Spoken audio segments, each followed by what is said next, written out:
அன்பு உறவுகளே, இன்றைய தவக்கால சிந்தனைக்காக நல்ல ஆயனின் பராமரிப்பு என்கின்ற மைய கருத்திலே சிந்திக்க இருக்கின்றோம். கடவுள் தம்முடைய மக்களுக்கு வழங்கும் இறை பராமரிப்பு, இறை பாதுகாப்பு நல்ல ஆயனின் பராமரிப்பின் அடையாளமாக விளங்குகின்றது. கடவுளுடைய இறை பராமரிப்பினை பற்றி திருவிவிலியம் அதிகமாக பேசுகின்றது. எவ்வாறு கடவுள் தன்னுடைய மக்களை பாதுகாத்து வழி நடத்துகின்றார் என்பதை சுட்டிக்காட்டுகின்றது. நல்ல ஆயன் என்கின்றது ஒரு உருவகமாக பார்க்கப்படுகின்றது. இஸ்ராயல் மக்களுடைய கலாச்சாரத்திலே, அவர்களுடைய வாழ்க்கை முறையிலே மேய்ச்சல் தொழில் என்பது மிக சிறந்த ஒன்றாக இருக்கின்றது.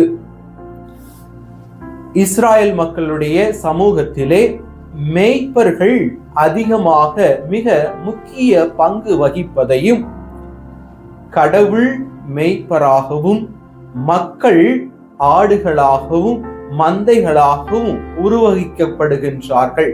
கடவுள் படைப்பாளராகவும் மக்கள் அனைவரும் படைப்பு பொருளாகவும் ஆயருக்கும் மந்தைக்கும் உள்ள நெருங்கிய உறவினையும், படைப்பாளருக்கும் படைப்பிற்கும் உள்ள நெருங்கிய உறவினையும் அன்பையும் எடுத்து காட்டுகின்ற உருவகமாக இந்த நல்ல ஆயனுடைய பராமரிப்பு திருவிவிலியத்திலே பார்க்கப்படுகின்றது. அன்பார்ந்தவர்களே, பழைய ஏற்பாட்டிலே தொடக்க நூல் புத்தகத்திலே முதலாக ஆயர் என்கின்ற வார்த்தை பயன்படுத்தப்படுகின்றது.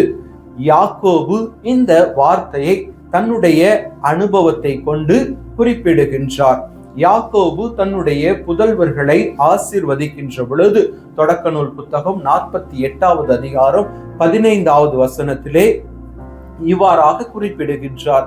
கடவுள் இன்று வரை என் வாழ்நாள் முழுவதும் எனக்கு ஆயராக விளங்கி வருகின்றார் என தன்னுடைய அனுபவத்தை தன்னுடைய பிள்ளைகளுக்கு எடுத்து சொல்லுகின்றார். இரண்டாவதாக, தாவீது அரசர் திருப்பொழிவு செய்யப்படுவதற்கு முன்பாக அவர் ஆடுகளை மேய்த்து கொண்டிருந்தார். தன்னுடைய மந்தையை பேணி பாதுகாத்து கொண்டிருந்தார். தாவீது அரசர் தன்னுடைய அனுபவத்தை இவ்வாறாக திருப்பாடல் 23 குறிப்பிடுகின்றார். ஆண்டவரே என் நாயன், எனக்கேதும் குறையில்லை. அவர் என்னை பசும்புல் வெளியிலே வழி நடத்தி செல்லுகின்றார், இளைப்பாற செய்கின்றார், குளிர்ந்த நீரோடைக்கு என்னை அழைத்து செல்லுகின்றார் என்று தன்னுடைய சொந்த அனுபவங்களை திருப்பாடலாக எழுதி ஆண்டவருடைய ஆசிரியரையும் அவர் பெற்றுக்கொண்ட அனுபவத்தையும் பகிர்ந்து கொள்ளுகின்றார். இன்றும் இந்த திருப்பாடலை நாம் அனைவரும் அதிகமாக வாசிக்கின்றவர்களாகவும் மனப்பாடம் செய்கின்றவர்களாகவும் இருப்பதை என்னால் பார்க்க முடிகின்றது. மூன்றாவதாக, இஸ்ராயலினுடைய ஆயர்கள், அதாவது இஸ்ராயல் மக்களை பாதுகாக்க வேண்டிய ஆயர்கள் எவ்வாறு தங்களுடைய கடமைகளிலிருந்து தவறுகின்றார்கள் என்றும், அந்த கடமையை செய்ய தவறுகின்ற பொழுது ஆண்டவரே நேரடியாக தலையிட்டு இஸ்ராயல் மக்களை வழிநடத்துகின்றார் என்பதை எசேக்கியேல் இறைவாக்கினர் 34வது அதிகாரத்திலே குறிப்பிடுகின்றார். நானே என் மந்தையை மேய்த்து இளைப்பாறச் செய்வேன், காணாமல் போனதை தேடுவேன், அலைந்து திரிவதை திரும்பி கொண்டு வருவேன், காயப்பட்டதற்கு கட்டு போடுவேன், நீதியுடன் அவற்றை நான் மேய்ப்பேன் என ஆண்டவரே தன்னுடைய அனுபவத்தை ஒரு நல்ல ஆயனாக இஸ்ராயல் மக்களை, குறிப்பாக வழி தவறி செல்லுகின்ற ஆடுகளை எவ்வாறு பேணி வளர்க்கின்றார் என்பதை குறிப்பிடுகின்றார். அன்பார்ந்தவர்களே, புதிய ஏற்பாட்டிலே இயேசுவினுடைய வருகைக்கு பிறகு இந்த நல்ல ஆயனுடைய உருவகம் இயேசுவிலே நிறைவு பெறுவதை நம்மால் பார்க்க முடிகின்றது. யோவான் நற்செய்தியாளர் 10வது அதிகாரத்திலே நல்ல ஆயனை பற்றி குறிப்பிடுகின்றார். நல்ல ஆயன் நானே, என் தந்தை என்னை அறிந்திருக்கின்றார், நான் என்னுடைய ஆடுகளை அறிந்திருக்கின்றேன், என்னுடைய ஆடுகளும் என்னை அறிந்திருக்கின்றன.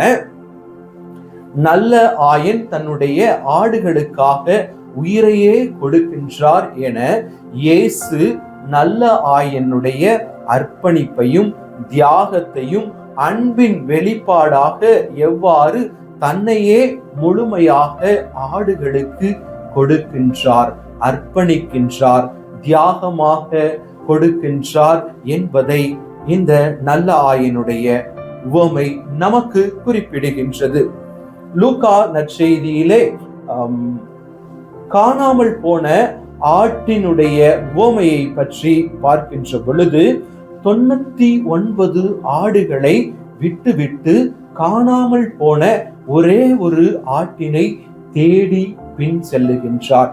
தேடி சென்று அந்த ஆட்டினை கண்டடைந்த உடனே அதை தோள் மீது போட்டுக்கொண்டு மகிழ்ச்சி அடைகின்றார் என்கின்றார்.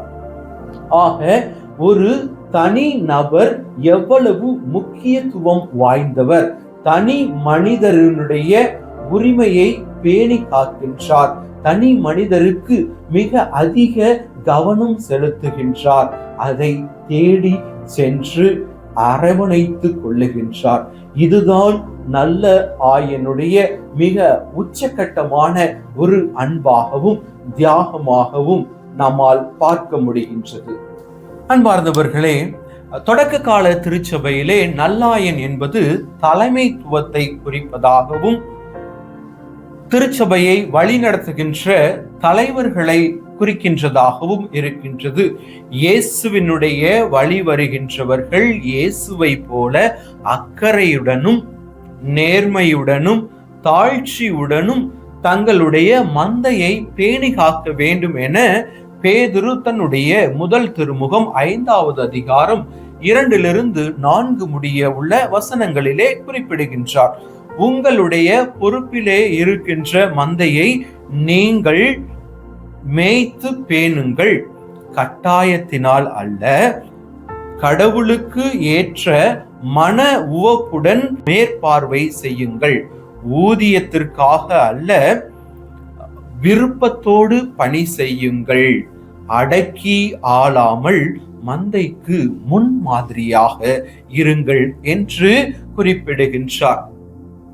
தலைமை பொறுப்பிலே இருக்கின்ற ஒவ்வொருவரும், குடும்ப தலைவியாக இருந்தாலும் சரி, குடும்ப தலைவர்களாக இருந்தாலும் சரி, குடும்ப உறுப்பினர்களை பாதுகாக்க வேண்டியது, பராமரிக்க வேண்டியது, நல்ல ஆயனை போல தேடி சென்று தவறு செய்கின்ற பொழுது அவர்களை திரும்பி அழைத்து வருகின்ற பொழுது நாமும் நல்ல ஆயர்களாக, நல்ல ஆயனாக, நல்ல ஆயனுடைய பண்புகளை கொண்டிருக்கின்றோம்.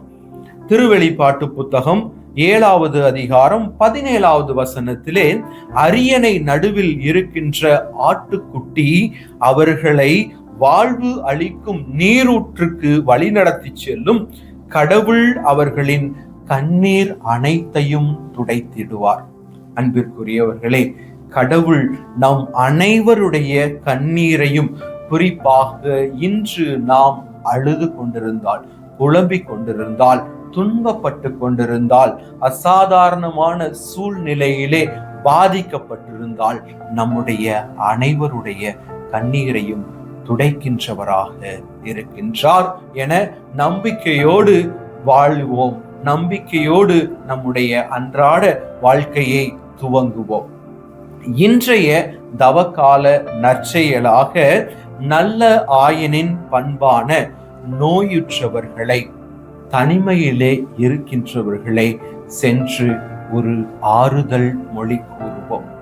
ஜெபம்.